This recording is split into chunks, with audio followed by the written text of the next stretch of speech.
Fui al hospital a cuidar de mi esposo que tenía un hueso roto. Mientras él dormía en su cama, la enfermera jefe se acercó y deslizó un pedazo de papel en mi mano. No vuelva más por las noches, decía el mensaje. Revise las cámaras del pasillo. Mis manos temblaron cuando leí esas palabras. ¿Qué significaba esto? ¿Qué estaba pasando mientras yo no estaba presente? Mi mente comenzó a dar vueltas. Llevaba 32 años casada con Roberto. 32 años en los que jamás, ni por un segundo, había imaginado que algo así pudiera suceder. Pensé en todas las noches que había regresado a casa exhausta, confiando en que él estaba bien cuidado. El corazón se me aceleró. La enfermera me miró con una mezcla de compasión y algo más, algo que parecía vergüenza ajena. No dijo una palabra más, solo apretó mi hombro suavemente y se alejó por el corredor con pasos rápidos. Me quedé ahí parada, con ese papel arrugándose entre mis dedos, sintiendo cómo el piso del hospital se movía bajo mis pies. ¿Qué diablos estaba ocurriendo en ese cuarto cuando yo me iba? La duda me carcomía. Miré hacia la puerta de la habitación donde Roberto descansaba, aparentemente tranquilo, y por primera vez en más de 3 décadas, sentí que no conocía al hombre con quien compartía mi vida. Sigue mi historia hasta el final y comenta la ciudad desde donde me estás viendo para saber qué tan lejos ha llegado mi relato. Esa noche no pude dormir. Llegué a casa temblando, con 1000 preguntas girando en mi cabeza como un torbellino. Me senté en la sala, en ese sofá que yo misma había tapizado hace 5 años para ahorrar dinero, y miré las paredes llenas de fotografías familiares, imágenes de momentos felices que ahora parecían mentiras enmarcadas. El papel de la enfermera seguía en mi bolso, quemándome como un carbón encendido. No podía dejar de pensar en sus palabras. Al día siguiente regresé al hospital temprano, pero esta vez con un propósito diferente. Necesitaba respuestas. Busqué al director del hospital y después de mucha insistencia, me permitieron revisar las grabaciones de seguridad. Lo que vi en esa pantalla cambió mi vida para siempre. Mi nombre es Carmen Ortega y tengo 64 años. Nací y crecí en un pueblo pequeño cerca de Puebla, donde aprendí desde niña que una mujer decente cuida de su familia por encima de todo. Mi madre me enseñó a cocinar, a limpiar, a ser una buena esposa. Y yo fui todo eso y más. Conocí a Roberto cuando tenía 23 años. Él trabajaba como empleado en una ferretería y yo ayudaba en la tienda de abarrotes de mis padres. Era guapo, trabajador y me prometió el cielo y las estrellas. Nos casamos 6 meses después en una ceremonia sencilla en la parroquia del pueblo. No teníamos dinero para una gran fiesta, pero estábamos enamorados y eso parecía suficiente. Los primeros años fueron difíciles. Roberto cambió de trabajo varias veces. Yo quedé embarazada de nuestro primer hijo, Javier, al año de casados. Dejé mis estudios de contabilidad, que apenas había comenzado, porque Roberto insistió en que los niños necesitaban a su madre en casa. Luego llegó Daniela, 3 años después, y con ella más responsabilidades. Vivíamos en un departamento pequeño que rentábamos en la ciudad. Yo hacía maravillas con el poco dinero que Roberto traía a casa. Cosía la ropa de los niños, compraba en el mercado las verduras más baratas, estiraba cada peso como chicle. Mientras tanto, Roberto comenzó a quedarse hasta tarde con sus amigos. Decía que eran reuniones de trabajo, que estaba haciendo contactos importantes. Yo le creía, porque eso hacen las buenas esposas, confiar. Cuando mis padres fallecieron con 2 años de diferencia, heredé la casa donde había crecido y un terreno que mi padre había comprado décadas atrás. Roberto convenció de vender el terreno para poner un negocio a su nombre. Una tlapalería, decía él, sería nuestro futuro. Yo firmé los papeles sin pensarlo 2 veces. El negocio duró 3 años antes de quebrar. Nunca supe realmente qué pasó con ese dinero. Roberto siempre fue muy reservado con las finanzas, pero conservamos la casa de mis padres y nos mudamos allí. Era más grande, con un pequeño jardín donde planté rosales y hierbas de olor. Ese se convirtió en mi refugio. Durante todos estos años me dediqué completamente a mi familia. Cuando Javier tuvo problemas en la escuela, fui yo quien pasó horas ayudándolo con las tareas. Cuando Daniela se enfermó de sarampión, fui yo quien se desveló 7 noches seguidas cuidándola. Roberto siempre estaba ausente. Siempre había algo más importante: un partido de fútbol con los amigos, una oportunidad de negocio, un familiar que necesitaba ayuda. Yo me tragaba mi soledad y seguía adelante porque así me habían enseñado. Los niños crecieron. Javier se casó con una muchacha de Guadalajara llamada Patricia. Desde el principio, Patricia me dejó claro que yo no era suficientemente buena para su familia. Criticaba mi forma de cocinar, de vestir, de hablar. Roberto nunca me defendió. Decía que yo era muy sensible, que Patricia era joven y ya cambiaría. Daniela se fue a estudiar a Monterrey y poco a poco se distanció. Las llamadas se hicieron menos frecuentes, las visitas más cortas. Yo me quedé sola en esa casa grande con un hombre que cada día me era más extraño. Roberto desarrolló diabetes hace 10 años. Yo aprendí todo sobre la enfermedad. Controlaba su dieta, le recordaba sus medicamentos, lo acompañaba a todas sus citas médicas. Cuando tuvieron que amputarle 3 dedos del pie izquierdo por complicaciones, fui yo quien lo cuidó durante la recuperación, quien le curaba la herida todos los días, quien lo ayudaba a bañarse, quien soportaba sus gritos y mal humor. Nunca recibí un gracias. Era mi obligación, decía él. Para eso me había casado con él, para lo bueno y para lo malo. Hace 6 meses, Roberto se cayó en el baño y se fracturó el fémur. La operación fue complicada. Los médicos dijeron que necesitaría quedarse hospitalizado varias semanas. Yo iba todos los días desde las 8 de la mañana hasta las 8 de la noche. Le llevaba comida hecha en casa porque decía que la del hospital era horrible. Le leía el periódico porque a él le dolía la vista. Lo afeitaba, le cortaba las uñas, le ponía crema en los pies. Una enfermera me dijo una vez que yo era una santa. Me reí sin ganas. No me sentía una santa. Me sentía cansada, vacía, invisible, pero seguía yendo día tras día, porque eso era lo que hacían las esposas decentes. Hasta aquella tarde cuando la enfermera jefe, la señora Guadalupe, una mujer de unos 50 años, con mirada seria pero bondadosa, me entregó ese papel. Las imágenes de las cámaras de seguridad me mostraron algo que jamás habría imaginado. Cada noche, después de que yo me iba del hospital, una mujer entraba a la habitación de Roberto. No era una enfermera. No llevaba uniforme. Entraba con bolsas de comida, con ropa limpia, con una familiaridad que me hizo doler el estómago. La vi acomodándole las almohadas, dándole de comer en la boca, riendo con él. Los vi besándose. En una de las grabaciones, ella se acostó junto a él en la cama del hospital. Se abrazaban como pareja, como Roberto y yo nunca nos habíamos abrazado en años. Me quedé paralizada frente a ese monitor. El encargado de seguridad miraba hacia otro lado, incómodo. Le pedí que siguiera reproduciendo las grabaciones. Noche tras noche, la misma escena. Esa mujer llegaba alrededor de las 9 de la noche y se quedaba hasta pasada la medianoche. A veces traía comida de restaurantes. Pude ver las bolsas de un lugar de comida china que estaba cerca del hospital, el mismo lugar donde Roberto siempre decía que la comida era demasiado cara y que era un desperdicio gastar en eso, pero para ella sí había comida china. Para ella sí había sonrisas. Congelaron la imagen en una escena donde se veían claramente sus rostros. La mujer era más joven que yo, quizás 40 y tantos años. Cabello teñido de rubio, maquillaje excesivo, ropa ajustada. Me sentí vieja, fea, usada.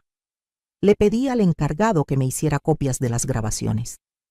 Él dudó un momento, pero algo en mi cara debe haberlo convencido. Me entregó una memoria USB con las fechas más relevantes. Salí de esa oficina de seguridad como zombi. Caminé por los pasillos del hospital sin rumbo, tratando de procesar lo que acababa de ver. 32 años. 32 años de mi vida entregados a un hombre que me engañaba mientras yo le llevaba caldo de pollo, hecho con mis propias manos. La rabia comenzó a crecer dentro de mí como una planta venenosa.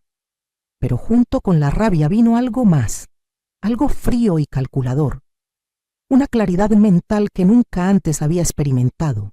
Subí a la habitación de Roberto. Él estaba despierto, viendo la televisión. Me recibió con su típica indiferencia. Le pregunté cómo se sentía. Bien, respondió sin mirarme. Le pregunté si necesitaba algo. No, dijo. Me quedé parada junto a su cama, observándolo como si lo viera por primera vez. Este hombre que roncaba con la boca abierta, que tenía pelos creciendo de las orejas, que nunca me había dicho que me veía bonita. Este hombre por quien yo había sacrificado mis sueños, mi juventud, mi dignidad.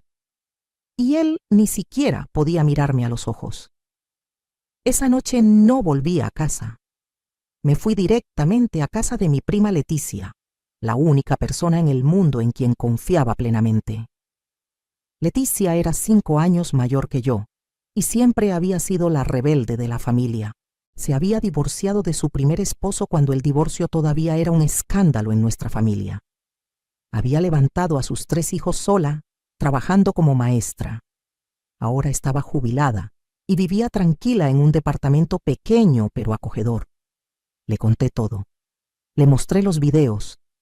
Leticia me abrazó mientras yo lloraba años de humillación, pero después me tomó de los hombros y me miró fijamente. Carmen, me dijo, ya basta de llorar por hombres que no lo merecen. Ahora vas a hacer algo por ti. Por primera vez en tu vida vas a pensar en Carmen. Le pregunté qué podía hacer. Tenía 64 años, no tenía profesión, no tenía ingresos propios. Toda mi vida había dependido de Roberto. Ella sonrió con esa sonrisa pícara que siempre la caracterizó. Tienes más de lo que crees, prima. Y vamos a usar cada recurso que tengas para darle a ese desgraciado lo que se merece. Pasamos toda la noche hablando, planeando. Leticia tenía una amiga abogada, la licenciada Mónica Ruiz, especialista en divorcios conflictivos. Al día siguiente fui a verla. La licenciada Ruiz era una mujer de unos 50 años, seria y profesional. Revisó mi caso con atención. Me hizo preguntas que nunca me había hecho a mí misma. ¿A nombre de quién estaba la casa? A nombre de los dos, respondí, pero yo la había heredado. ¿Teníamos cuentas bancarias conjuntas? Sí, pero Roberto manejaba todo el dinero. ¿Tenía yo algún ingreso? No. ¿Había bienes que yo pudiera reclamar? No lo sabía. La licenciada Ruiz me explicó que en un divorcio yo tenía derecho a la mitad de todo lo adquirido durante el matrimonio. Pero más importante, me dijo algo que cambió mi perspectiva. Carmen, si la casa estaba originalmente a tu nombre por herencia y luego pusieron ambos nombres, podemos argumentar que es mayormente tu propiedad. Además, con estas evidencias de infidelidad, podemos pedir una compensación. Yo no quería dinero de Roberto. Quería justicia. Quería que sintiera, aunque fuera una fracción del dolor que me había causado. Pero antes de proceder con el divorcio, decidí investigar más. Necesitaba saber quién era esa mujer. Le pedí ayuda a Tomás, el hijo de Leticia, que trabajaba en investigación privada. Tomás era un muchacho serio y eficiente. En menos de una semana me trajo un informe completo. La mujer se llamaba Rocío Vega. Trabajaba como secretaria en una empresa de construcción. Tenía 46 años, divorciada, 2 hijos adultos. Y lo más impactante, llevaba más de 8 años siendo amante de Roberto. 8 años. No era una aventura pasajera. Era prácticamente otra familia. Tomás había descubierto que Roberto rentaba un departamento pequeño donde se veía con Rocío. Pagaba esa renta con dinero que supuestamente iba a gastos de su tratamiento médico. Dinero que yo le daba sin preguntas. Me sentí la mujer más tonta del planeta. Pero Tomás me mostró fotografías del departamento, registros de transferencias bancarias, mensajes de texto. Roberto le había prometido a Rocío que pronto se divorciaría de mí, que yo era vieja y amargada, que solo esperaba que sus hijos crecieran. Pero los hijos ya habían crecido hace años. La verdad era que Roberto nunca planeó dejarme porque yo era conveniente. Yo cocinaba, limpiaba, cuidaba de él cuando enfermaba. Yo era la sirvienta gratuita mientras Rocío era la diversión. La rabia que sentí al leer esos mensajes fue diferente a todo lo anterior. Era una rabia fría, controlada, peligrosa. Leticia me vio cambiar, me vio endurecer y me dijo que le daba un poco de miedo esa nueva Carmen, pero que le gustaba. Esta Carmen no iba a dejarse pisotear nunca más. Seguí yendo al hospital como si nada hubiera pasado. Cada día llegaba puntual con mi comida casera, con mi sonrisa de esposa abnegada. Roberto ni siquiera sospechaba que yo sabía. Le daba sus medicinas, le acomodaba las almohadas, le preguntaba si necesitaba algo. Por las noches me iba del hospital alrededor de las 8 como siempre, pero ahora sabía exactamente lo que sucedería después de mi partida. Sabía que Rocío llegaría con sus bolsas de comida cara y sus promesas vacías. Y yo sonreía para mis adentros porque ellos no tenían idea de lo que se les venía encima. Mientras tanto, trabajaba en silencio con la licenciada Ruiz. Reunimos toda la documentación necesaria: actas de matrimonio, escrituras de la casa, registros bancarios. Descubrimos que Roberto había abierto una cuenta a su nombre donde había estado depositando dinero durante años. Dinero que supuestamente no teníamos. Casi 200,000 pesos ahorrados, mientras a mí me decía que no alcanzaba para arreglar el techo de la casa que goteaba cada temporada de lluvias. También descubrimos algo más, algo que ni siquiera Roberto sabía. Aquel terreno que habíamos vendido hace años para poner su negocio fallido, el terreno de mis padres, ahora valía una fortuna. Se había convertido en zona comercial. El hombre que lo compró había hecho un centro comercial pequeño y estaba ganando millones. Roberto había vendido ese terreno por una miseria porque necesitaba dinero rápido. Si hubiéramos esperado, si hubiéramos sido pacientes, ese terreno habría sido nuestra jubilación. Pero Roberto nunca tuvo visión, nunca tuvo paciencia. Solo quería lo inmediato. Sin embargo, mis padres habían sido más listos de lo que yo recordaba. Cuando revisamos los papeles de la herencia con detalle, descubrimos que mi padre había dejado otro terreno, un pedazo de tierra en las afueras del pueblo que yo había olvidado por completo porque no valía nada en ese entonces. Era tierra de cultivo, árida, sin servicios. Pero Tomás investigó y descubrió que el gobierno estaba planeando construir una autopista nueva que pasaría justo al lado de ese terreno. Ese pedazo de tierra olvidada pronto valdría muchísimo dinero. Y estaba únicamente a mi nombre porque Roberto nunca supo de su existencia. Mi padre lo había dejado específicamente para mí en un testamento separado, quizás intuyendo que algún día lo necesitaría. Esa revelación me dio poder, me dio opciones. Por primera vez en décadas yo tenía algo que era únicamente mío, algo que Roberto no podía tocar, no podía vender, no podía arruinar. La licenciada Ruiz me aconsejó no mencionar ese terreno en el proceso de divorcio. Era mi as bajo la manga. Leticia me ayudó a abrir mi propia cuenta bancaria, una que Roberto jamás conocería. Empecé a mover algunas cosas de valor de la casa. Fotografías antiguas de mis padres, algunas joyas que mi abuela me había dejado, documentos importantes, los guardé en casa de Leticia. Si Roberto quería guerra, yo estaba preparando mi arsenal, pero todavía no era momento de atacar. Los médicos dijeron que Roberto saldría del hospital en 2 semanas. Yo esperaría hasta ese momento.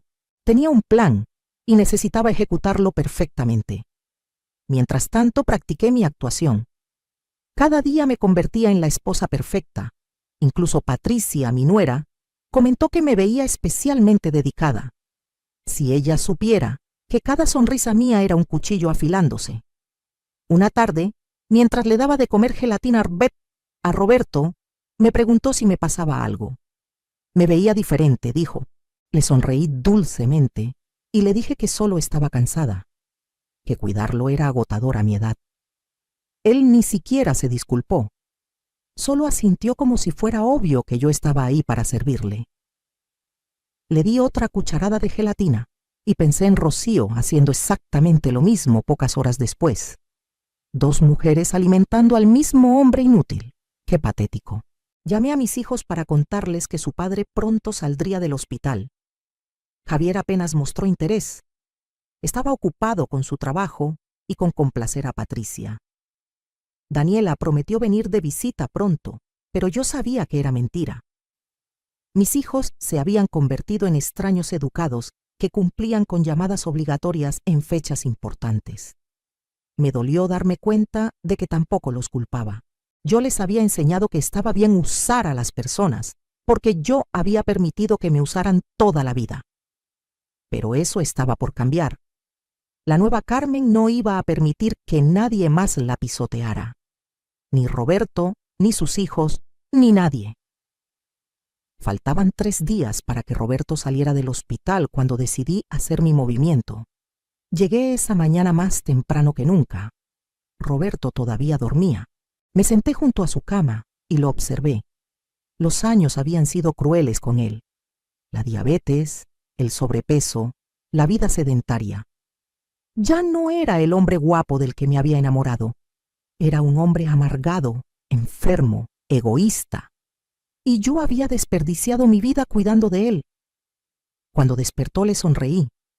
Le dije que tenía una sorpresa para él. Sus ojos se iluminaron con esa codicia que también conocía. Probablemente pensó que le traía dinero o algún regalo. Saqué mi teléfono. Le dije que había descubierto algo interesante mientras limpiaba archivos viejos. Y le mostré el primer video. Su cara perdió todo el color. Se quedó completamente inmóvil, mirando la pantalla donde él y Rocío se besaban en esa misma cama de hospital.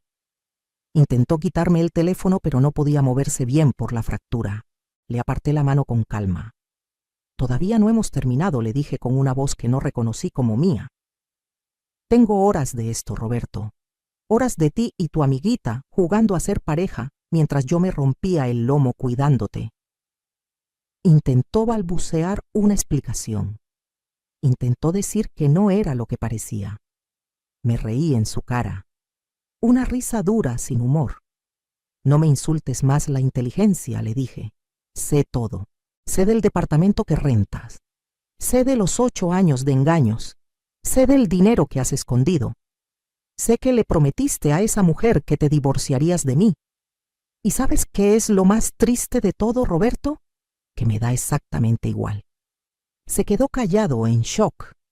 Probablemente esperaba lágrimas, gritos, drama, pero yo estaba más allá de eso. Saqué un sobre de mi bolsa. Adentro estaban los papeles de divorcio. Los puse sobre su cama. Ya está todo arreglado, le expliqué. Cuando salgas del hospital te vas directo con tu amiguita Rocío. La casa es mía. Tengo evidencia más que suficiente de tu infidelidad. Mis abogados ya revisaron todo. Vas a firmar estos papeles o voy a hacer públicos todos estos videos. Se los voy a mandar a Javier, a Daniela, a todos tus amigos, a tu familia. Todo el mundo va a saber qué clase de hombre eres. Roberto intentó ponerse furioso. Intentó gritarme. Pero su voz salió débil, patética. Tú no puedes hacer esto, dijo. Yo soy tu esposo. Me reí otra vez. Fuiste mi esposo, lo corregí. Ahora eres solo un hombre viejo y enfermo que va a tener que aprender a vivir sin su sirvienta personal. A ver si Rocío tiene la paciencia de curarte las heridas de la diabetes o de cocinarte comida especial para tu dieta. De alguna forma lo dudo. Llamé a la enfermera Guadalupe. Ella entró a la habitación con una sonrisa cómplice.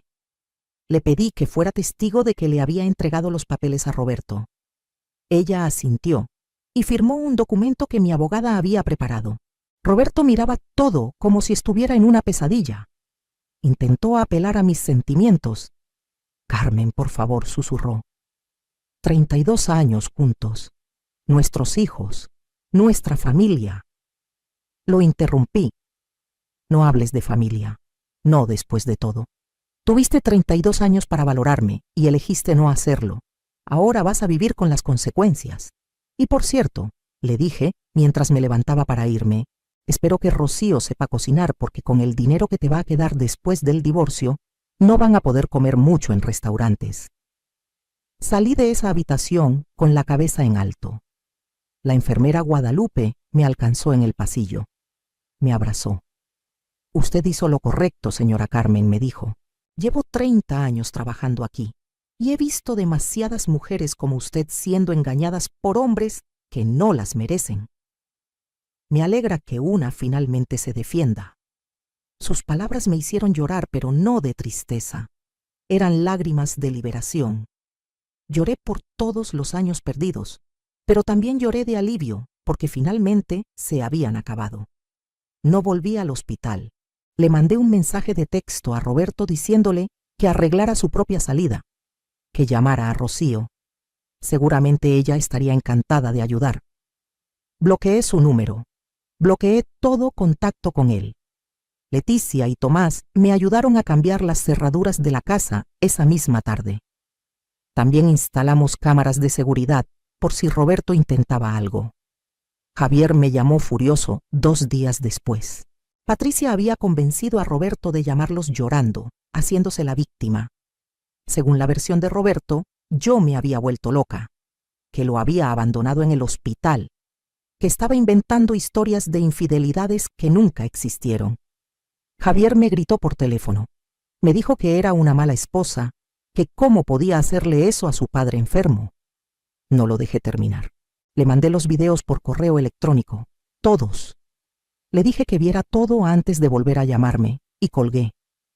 Daniela llamó esa misma noche. Había hablado con Javier, habían visto los videos, ella lloraba. Mamá, decía entre sollozos, no sabíamos, no teníamos idea. Perdóname por no haber estado más cerca. Su disculpa me conmovió, pero también me dolió. Mis propios hijos habían estado tan ausentes que no se habían dado cuenta del infierno que yo vivía. Les dije que necesitaba tiempo, que eventualmente podríamos reconstruir una relación, pero que primero necesitaba sanar. El proceso de divorcio tardó 4 meses. Roberto intentó pelear, pero no tenía forma de ganar. Las evidencias eran abrumadoras. La licenciada Ruiz fue implacable. No solo conseguimos que la casa quedara completamente a mi nombre, sino que Roberto tuvo que dividir conmigo el dinero de su cuenta secreta. Además, establecimos que él debía pagarme una pensión mensual hasta que yo decidiera si quería empezar a trabajar o no. No era mucho dinero, pero era el principio. Rocío dejó a Roberto 3 semanas después de que él saliera del hospital. Aparentemente, la realidad de cuidar a un hombre enfermo sin dinero no era tan romántica como sus cenas clandestinas. Roberto terminó viviendo con su hermano en Toluca. Oigo por ahí que está amargado, enfermo, solo, y no siento nada. Ni lástima ni satisfacción. Simplemente nada. Yo me quedé en la casa de mis padres. La remodelé completamente con parte del dinero del divorcio. Pinté las paredes de colores alegres. Saqué todos los muebles viejos que me recordaban a Roberto y compré cosas nuevas que me gustaban a mí. Convertí su estudio en un taller de costura. Siempre me había gustado coser y ahora tenía tiempo para hacerlo. Leticia me convenció de tomar clases. Me inscribí en un curso de repostería en la Casa de Cultura. Ahí conocí a un grupo de mujeres maravillosas de mi edad. Todas tenían historias similares. Matrimonios difíciles, hijos ausentes, años de sacrificio. Nos hicimos amigas rápidamente. Empezamos a juntarnos los fines de semana. Íbamos al cine, a comer, a bailar. Cosas que yo nunca había hecho porque Roberto decía que eran tonterías. Descubrí que me encantaba bailar. Había un salón de baile cerca del mercado donde daban clases de danzón los jueves por la tarde. Me inscribí. Al principio me sentía ridícula, una vieja de 64 años tratando de aprender a bailar. Pero el profesor, don Arturo, un señor viudo de 70 años, fue muy paciente. Y resultó que tenía talento. El danzón se convirtió en mi pasión.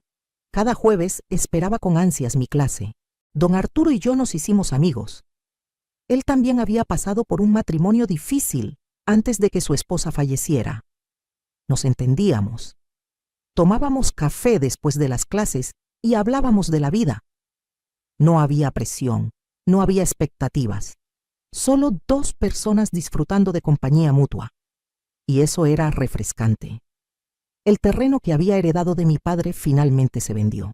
La constructora de la autopista ofreció una cantidad de dinero que casi me da un infarto cuando la licenciada Ruiz me lo comunicó.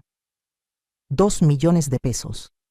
2 millones de pesos por un pedazo de tierra que yo había olvidado que existía. Lloré cuando firmé esos papeles. Lloré pensando en mi padre, en cómo él había trabajado toda su vida para asegurarse de que yo estuviera bien. Y finalmente, su previsión había dado frutos. Con ese dinero invertí en un negocio pequeño. Renté un local en el centro y abrí una pastelería. Mis amigas del curso de repostería se volvieron mis socias. Entre todas administramos el lugar. Vendemos pasteles, galletas, pan dulce. No es un gran negocio, pero es nuestro. Nos da para vivir cómodamente y lo más importante, nos hace felices. Cada mañana me levanto emocionada de ir a trabajar, de ver a mis amigas, de hornear, de atender clientes. Tengo 65 años y siento que mi vida apenas está comenzando. Daniela vino a visitarme hace 2 meses. Se quedó una semana. Lloramos mucho. Hablamos de todo lo que nunca habíamos hablado. Le pedí perdón por haberle dado un mal ejemplo de lo que debía ser una mujer, por haberle enseñado que el sacrificio silencioso era una virtud. Ella me pidió perdón por haber estado ausente, por no haber visto mi dolor. Reconstruimos algo hermoso en esa semana. Ahora hablamos por teléfono 2 veces por semana. Ella está considerando mudarse más cerca. Dice que quiere conocer a esta nueva versión de su madre. Javier ha sido más difícil. Patricia no puede aceptar que yo me haya divorciado. En su mundo, las esposas aguantan todo hasta la muerte. Me ha hablado mal con toda la familia. Pero Javier finalmente está empezando a ver quién es realmente su esposa. Me llamó la semana pasada para decirme que estaba considerando separarse. No le di consejos. Solo le dije que lo apoyaría en lo que decidiera, pero que esta vez no iba a ser su paño de lágrimas, que necesitaba resolver sus problemas como adulto. Creo que eso lo impactó. Está acostumbrado a que yo resuelva todo. La nueva Carmen no hace eso. Mi pastelería se ha vuelto popular en el barrio. La gente viene no solo por los pasteles, sino por el ambiente. Hemos creado un espacio donde las mujeres se sienten seguras, escuchadas, valoradas. Muchas vienen a contarnos sus problemas. Algunas están pasando por situaciones similares a la mía. Las escuchamos, las aconsejamos, las conectamos con la licenciada Ruiz cuando es necesario. Nos hemos convertido en una red de apoyo sin planearlo. Don Arturo sigue siendo mi amigo. A veces viene a la pastelería y me trae flores de su jardín. No somos pareja, pero hay algo especial entre nosotros. Una conexión genuina que no necesita etiquetas. Quizás algún día se convierta en algo más, quizás no. Y está bien así. Por primera vez en mi vida, no estoy apurada por definir las cosas. Estoy disfrutando el momento. Hace un mes me compré un carro pequeño, nada extravagante, pero es mío. Aprendí a manejar a los 65 años. Fue aterrador y emocionante a la vez. Ahora manejo a todos lados. A veces solo salgo a dar vueltas sin rumbo, con la música a todo volumen, cantando canciones que me gustan. Roberto solía burlarse de mi gusto musical. Decía que escuchaba puras cursilerías. Ahora escucho lo que quiero y canto tan fuerte como me da la gana. También empecé a viajar. Cosas pequeñas al principio. Un fin de semana en Oaxaca con Leticia. Luego una semana en Puerto Vallarta con mis amigas de la pastelería. El próximo mes vamos a ir a Guanajuato. Estoy haciendo una lista de todos los lugares de México que quiero conocer. Y después, quién sabe, Tal vez me anime a salir del país. Tengo 65 años, pero siento que el mundo está abriéndose ante mí. La gente del barrio habla. Dicen que me volví loca, que abandoné a mi esposo enfermo, que no tengo vergüenza. Al principio me dolían los comentarios, pero Leticia me dio el mejor consejo. Que hable la gente, me dijo. Mientras tú estés feliz, que hablen lo que quieran. Y tiene razón. Los mismos que me critican son los que viven vidas miserables aguantando matrimonios horribles porque les importa más el qué dirán que su propia felicidad. Roberto intentó contactarme hace unos meses. Me mandó una carta con Javier. Decía que estaba arrepentido, que me extrañaba, que habíamos sido felices una vez y podíamos serlo otra vez, que Rocío no había significado nada. Ni siquiera terminé de leer la carta. La rompí y la tiré a la basura. No hay nada que ese hombre pueda decirme que me interese escuchar. Ese capítulo de mi vida está cerrado y bien cerrado. A veces, cuando estoy sola en mi casa renovada, con mis paredes de colores alegres y mis muebles nuevos, pienso en todo lo que pasó. Pienso en la Carmen de hace un año, esa mujer cansada y triste que vivía en automático. Y apenas la reconozco. Es como si fuera otra persona. En cierto modo, lo es. La vieja Carmen murió el día que vio esos videos, y de sus cenizas nació esta nueva mujer que no tiene miedo de defenderse, de pedir lo que merece, de vivir la vida en sus propios términos. No voy a mentir y decir que todo es perfecto. Hay días difíciles, hay momentos de soledad, hay veces que extraño la familiaridad de tener a alguien en casa, incluso si ese alguien era indiferente conmigo. El cambio da miedo, pero el miedo es mejor que la resignación. El miedo significa que estás vivo, que estás creciendo, que estás arriesgándote, y después de 64 años de jugar a lo seguro, estoy lista para arriesgarme. Mis amigas de la pastelería me han enseñado tanto. Rosa, que dejó a su esposo alcohólico después de 40 años. Mercedes, que nunca se casó y vivió la vida exactamente como quiso. Estela, que enviudó joven y levantó a 5 hijos sola. Todas tenemos historias de supervivencia, de resiliencia, de fuerza que no sabíamos que teníamos, y juntas somos imparables. Empezamos a dar pláticas en escuelas y centros comunitarios. Hablamos sobre relaciones saludables, sobre reconocer señales de abuso, sobre la importancia de la independencia financiera. Las mujeres jóvenes nos escuchan con ojos grandes. Algunas lloran. Algunas nos agradecen. Algunas nos dicen que nunca van a permitir que un hombre las trate como nos trataron a nosotras. Y eso me llena de esperanza. Esperanza de que las siguientes generaciones sean más listas, más fuertes, más conscientes de su valor. La enfermera Guadalupe se convirtió en amiga también. Ella fue quien me salvó, quien me dio esa nota que cambió todo. Le estoy eternamente agradecida. Viene a la pastelería seguido. Me cuenta historias del hospital. Dice que desde que vio mi transformación, ha ayudado a otras 3 mujeres en situaciones similares. Que se inspiró en mí para no quedarse callada cuando ve injusticias. Eso me hace sentir que todo valió la pena. He empezado a escribir. Nada sofisticado, solo un diario donde cuento mi día a día.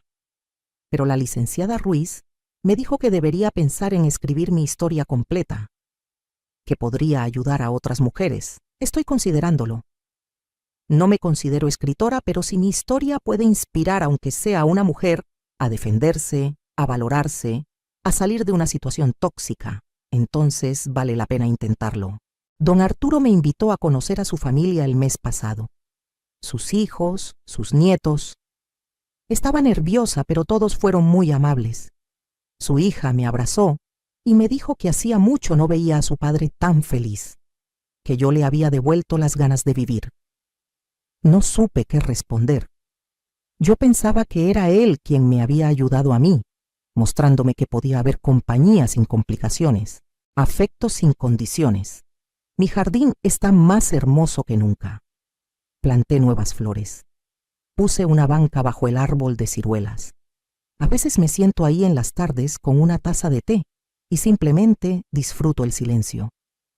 Un silencio pacífico, no el silencio tenso y lleno de resentimiento que había en mi matrimonio. Este es un silencio elegido, apreciado, sanador. Daniela me pidió que fuera a visitarla a Monterrey el próximo mes. Quiere que conozca a alguien, un hombre con quien ha estado saliendo. Dice que quiere mi opinión antes de ponerse seria con él. Eso me conmovió profundamente. Mi hija me está pidiendo consejos sobre relaciones. Hace un año yo era el peor ejemplo posible.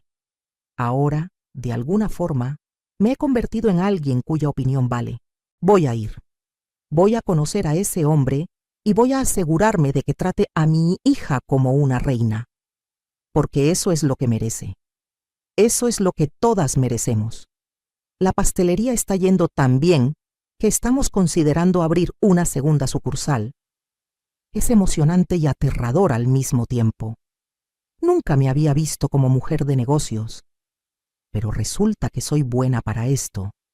Soy organizada, creativa, buena con los números. Todas esas habilidades que usé durante décadas para administrar un hogar con presupuesto limitado, ahora las estoy usando para administrar un negocio exitoso. Roberto tuvo otra complicación de salud hace unas semanas. Javier me llamó para decirme, no sentí nada, ni satisfacción ni pena. Solo una distancia emocional completa. Le deseé que se recuperara y colgué. Javier pareció sorprendido por mi frialdad. Pero no es frialdad, es indiferencia. Roberto ya no tiene poder sobre mis emociones. No puede herirme, no puede hacerme feliz, no puede hacerme enojar. Simplemente es un hombre que una vez conocí y que ahora pertenece a mi pasado. Celebré mi cumpleaños 65, rodeada de gente que realmente me quiere. Mis amigas organizaron una fiesta en la pastelería. Vinieron más de 50 personas. Hubo música, baile, comida deliciosa. Don Arturo bailó conmigo toda la noche. Daniela vino desde Monterrey con su novio.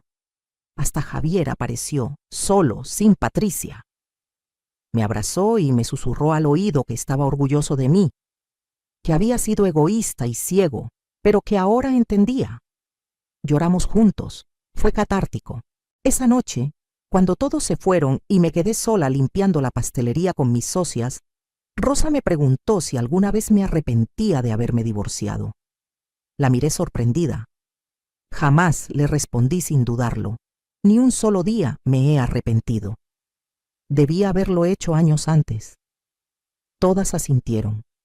Mercedes dijo que yo era su heroína, que si yo pude cambiar mi vida a los 64 años, todas podíamos hacer lo que nos propusiéramos sin importar la edad. He empezado a ahorrar para un viaje grande. Quiero ir a España. Siempre soñé con conocer España, pero Roberto decía que era un desperdicio de dinero. Ahora estoy ahorrando mes a mes. Calculo que en un año tendré suficiente. Voy a ir sola o con Leticia. Voy a caminar por las calles de Madrid. Voy a ver la Sagrada Familia en Barcelona. Voy a comer paella en Valencia. Voy a hacer todo lo que siempre quise hacer y nunca pude. La vida me ha enseñado que nunca es tarde para empezar de nuevo. Que no importa cuántos años hayas desperdiciado, siempre puedes reclamar tu tiempo restante. Que el respeto propio no es negociable. Que estar sola es mejor que estar mal acompañada. Que las verdaderas amigas son un tesoro. Que el amor, cuando llega sin condiciones y sin juegos de poder, es hermoso. Que merezco ser feliz. A todas las mujeres que están leyendo esto, que están en situaciones similares a la que yo estuve, les digo, no esperen. No esperen a que los hijos crezcan, a tener más dinero, a que las circunstancias sean perfectas. Las circunstancias nunca serán perfectas, pero ustedes merecen una vida digna ahora, no en algún futuro hipotético. Merecen respeto, amor, consideración. Y si no lo reciben en su relación actual, tienen todo el derecho de irse. Sé que da miedo. Sé que la sociedad juzga. Sé que la familia critica. Sé que es difícil imaginar una vida diferente cuando has vivido de cierta manera por décadas, pero les prometo que del otro lado hay luz, hay paz, hay posibilidades que ni siquiera pueden imaginar ahora. Yo era una mujer sin educación universitaria, sin ingresos propios, con 64 años. Si yo pude hacerlo, cualquiera puede. No necesitan ser perfectas, no necesitan tener todo resuelto. Solo necesitan dar el primer paso, y luego el siguiente, y luego el siguiente. Mi vida ahora no es glamorosa. No soy rica, no viví un final de cuento de hadas, pero soy libre, soy respetada, soy feliz. Me levanto cada mañana con propósito, me acuesto cada noche en paz. Y eso, después de décadas de infelicidad, es más valioso que cualquier cantidad de dinero o estatus social. ¿Qué harías en mi lugar? Comenta abajo. Me encantaría saber tu opinión, saber si mi historia resonó contigo, saber si estás pasando por algo similar. Y si estás en una situación difícil, por favor, busca ayuda. Habla con alguien de confianza. Contacta a un abogado. No te quedes callada. Tu vida es valiosa y mereces vivirla plenamente. Gracias por escuchar mi historia. Gracias por acompañarme en este viaje de dolor a sanación, de victimización a empoderamiento, de oscuridad a luz. Si mi experiencia puede ayudar aunque sea una persona, todo habrá valido la pena.